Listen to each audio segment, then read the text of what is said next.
Hi there. We have a tea break top tip on identifying the skills gap. Quite often when we start off in business, we surround ourselves with people that can turn the hand to just about anything, a bit like ourselves really, because there isn't anybody else to do it except those that are around us. So Girl Friday and all, here we go. Oh, by the way, this is peppermint and licorice again, my favourite. So bearing in mind that we're looking at growing our business, we also need to consider where the skills gaps will be in the future, who we've got in our business at the moment that might be able to fill those, and where we may be able to find those skills in the future. This is very much about aligning your human resources with where you want to be in the future. Let's have a quick look-see how we might develop that idea. I have a screen share that I want to share with you here.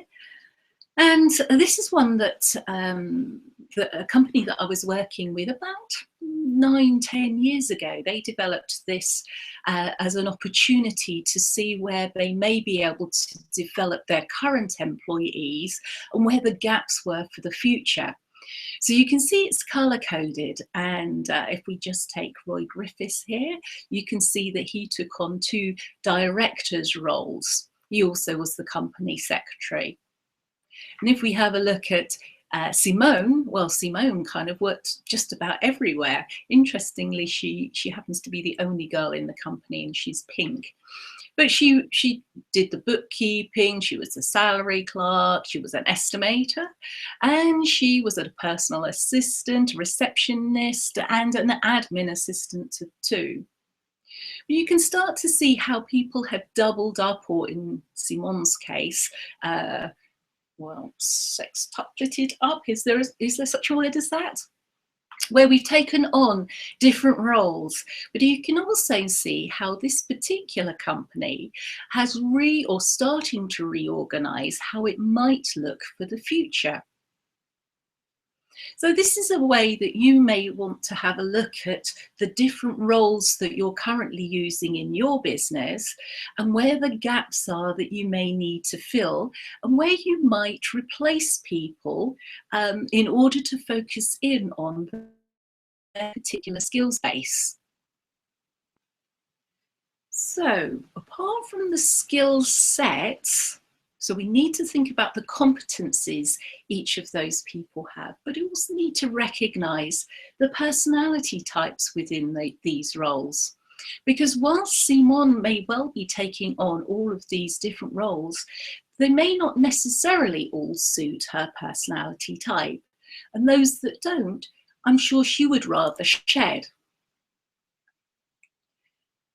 So this is Belbin's team roles. Oh, I love Belbin's team roles because they almost reflect entirely how the values of your organization may well work. And if you haven't come across the values exercise that I do, it's well worth having a look at that. Now, for any team to be successful, Meredith Belbin argued that the following roles must be undertaken by nominated members of the team. And each of us has a preference to different styles of working. And he chose 9 of these. There's the team worker. The team worker is sociable and conscientious and brings members of the team together, helps sorting out any of the team's interpersonal and professional issues. The shaper aims to influence the team's decision, is extrovert and willing to be unpopular if the job requires it.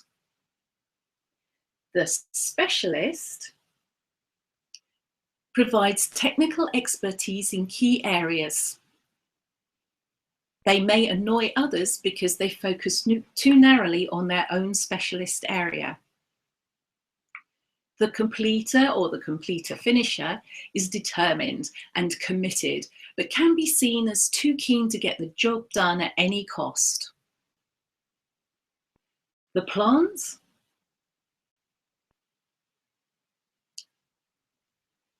The plant generates ideas and develops innovative ways to solve problems.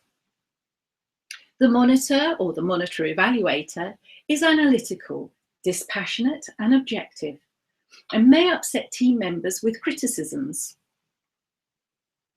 The implementer works hard to turn ideas into action, may annoy teammates because of their reluctance to compromise. The resourcer or the resource investigator are often crafty and personable. They find the resources required and suss out what the opposition is up to. And finally, the chair.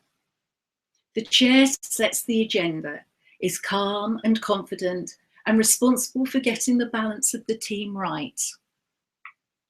So those are the 9 key roles that people in teams need to play. But each of those has a specific personality type that works well in specific roles within your organisation. You think about it, the team worker is somebody who works well with others, gels the team together, gets everybody working along. So if you're looking at a sales team or a shop floor team of people who interact well with clients and customers, then a team worker, you may have a whole bunch of team workers working together quite nicely. Thank you very much. So it's worth considering what makes up a well-balanced team for your particular business.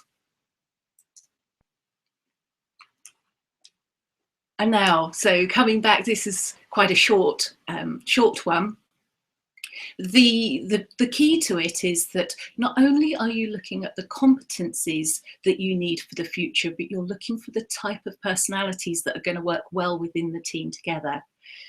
You will need a balance of them, of course you will, just in the same way as you have different roles within the organisation in order to balance people out. The key to it is to plot out what you think it might look like in the future, who you have in the organisation that fits those roles, what their aspirations are, and what training and nurturing and guidance that you can give them either or through other people in order to reach their full potential. So that's it from me. Until next time.